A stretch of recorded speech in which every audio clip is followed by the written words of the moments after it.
is absolutely just beyond your wildest dreams to think that you could come here and race a motorcycle. The Isle of Man TT is like a religion. It's the oldest motorcycle race in the world. You can stand on the footpath and you could literally reach out and touch the riders going past at close to 200 miles an hour.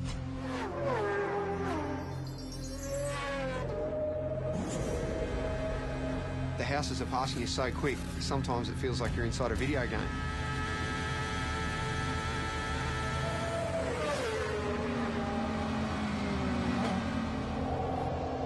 It's frightening. It's damn dangerous and it stresses me out.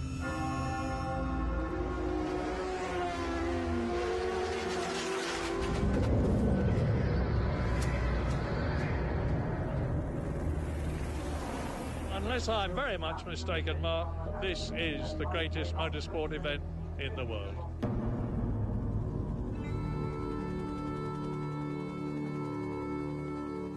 Between Ireland and Britain in the Irish Sea sits the Isle of Man. A sleepy tax haven for most of the year.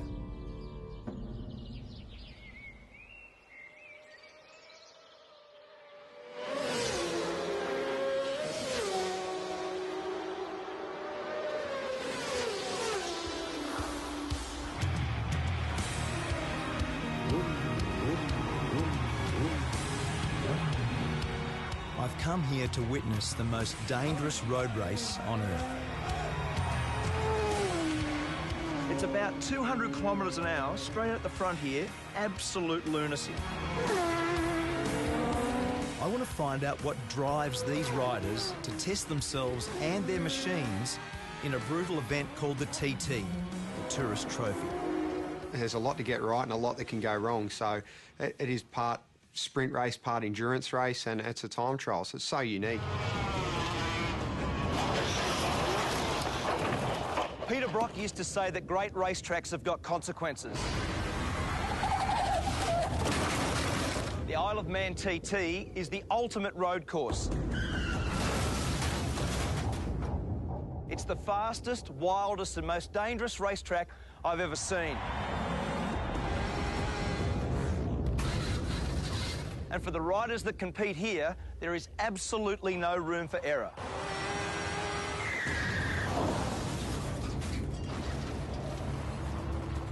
In its 104 years, 234 riders have died. It says on the back of your pass that motor racing is dangerous. This is dead set dangerous, isn't it? It is. It really is. It's frightening. Aussie rider Cameron Donald is one of over 200 starters this year. And when you add the fans, it's like an invasion. With Cameron is his girlfriend Karen, herself a keen motorcyclist. They've been planning for the race all year. So is this normal nervous start tension? Kind of is. Normally this is done the night before. Is it? Or late night last night, obviously?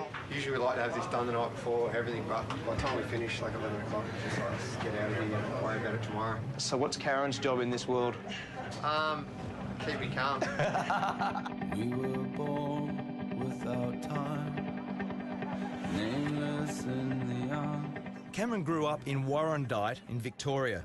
It was his dad, Ken, who introduced him to the thrill of the two-wheeler. Lots of bike photos, not many other ones. It consumed a fair bit of time, didn't it? It took up a lot of time. From a young age, Cameron began winning and winning. I remember Mum actually saying to me, you know, you can't, when you're going to buy or build a house, you can't live in a motorbike.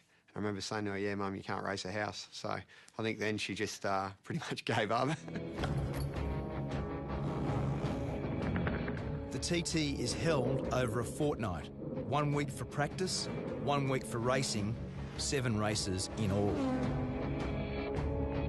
And in between, the public can go flat out, no speed limit on the Island Road course. Everyone that races here knows the dangers and they accept them and they do their best to ride accordingly. But I think it's sad in this world that we're all so wrapped in cotton wool these days, and there's so few opportunities to do anything dangerous. For Cameron, a plumber when he's not racing, there's no event bigger than this. Riders set off at 10-second intervals. It's all about the fastest lap of the island, and that's what makes it so pure and so dangerous. You sit on the start line, you're looking down that first hill, and because it's not a mass start, you're sitting there getting waved off one at a time. The pressure on you, everyone's looking at you, and it's a rush I've never had out of any other race.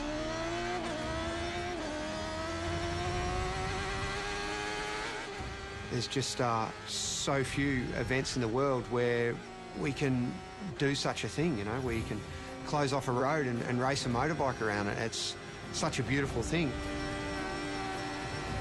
61 kilometres of public roads. Over 200 corners to be negotiated. Top speed, 330 kilometres an hour. This isn't a track. This is a country road. Like, let's not get this wrong. And it's fast. My friend and 5-times world champion Mick Doohan has come here for the first time. Sort of madness, you know. He's not racing, but on the parade lap, he got a taste of what it's like. First reaction, as soon as you saw the place, looked around, what was your first reaction? Yeah, I didn't need to come here to have that reaction. It's just, you know, as I say, it really, you know, it is absolutely just beyond your wildest dreams to think that you could come here and race a motorcycle. The race has always had its critics, but from the start, its danger was its attraction. Back then, racing was banned in England, and the island was the only place where there were no speed limits. The TT was born. The voice of motorsport, Murray Walker. You've got a great history here, haven't you? You've been how many years? First of all, let me say it's great to see a great Australian at a great race. Thanks. To answer your question, Mark, I first came here in 1925. I was born in 1923. My father won here. I don't know how many times I've been here. Many, many, many times. In his 88 years, Murray Walker has seen some very good riders. And impressing him this year is our Aussie rider, Cameron. He's got a good bike, he's got some good backing, and he's still got the most important race of the week to come. So maybe, hopefully, he'll get it done.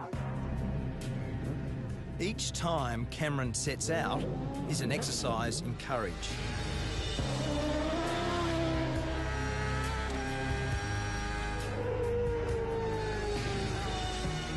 Each lap is an anxious one for Karen, who gets radio updates on his progress. I see the worry in her face before I head out for a race, and sometimes I feel a little bit guilty for putting people close to me through that stress. In the week I was there, 7 people lost their lives. 3 riders and 4 members of the public. ACU Events Limited regret to announce the death of Derek Bryan. I've lost a couple of friends in my years racing at the Isle of Man, and I do think of them in the corners that they've fallen in, and where Dobbsy crashed is one of the most intense corners on the track. Dobbsy, Paul Dobbs, died in the TT last year. He lost his life to the sport that he loves, like, so. Just one of them, mate. Paul was buried on the island, leaving behind his wife and 2 daughters. So what did you love about him? God, everything. Racing. Bridget is Paul's wife. A year on, she's brought the girls back to remember their dad at the race he loved. You know it's risky, of course you do. I mean, you know, everyone loves those photos of riders' heads this far from a stone wall. You know, obviously, the reason you love those photos is you think, oh my God, it's so close, you know? That's, it's, you know, other people have said that you only really know that you're alive when you're almost not. Some are just plain lucky to survive. Like Connor Cummins. I can actually see, know, where it's all gone wrong. I've disappeared over the side, and the way I look at it, that's where, you know, the injuries started to happen, and it's sort of, it does get to you a little bit. We'll just get on with life. The world ain't gonna stop for me. Has your opinion of the TT changed based on what's happened? No? No. Do you think it should be banned? You can't possibly ban it. I mean, I don't know if you could ban it if you tried. It's like a monster, you know. It's bigger than the rest of us. Riders don't come here for the prize money. There's hardly any. The TT is simply about the glory of being the fastest. And for Cameron, it was a glorious week. In his chosen race, the Superbikes, he was just pipped for first. But second still felt pretty good. Congratulations, mate. Well done. Really good, huh? When will you settle down and stop doing this? I don't see it too far away. I never saw racing the Isle of Man as a long-term prospect because, look, it is so dangerous, and I do see it as a numbers game. If you keep coming back, sooner or later, I see it's going to catch you out.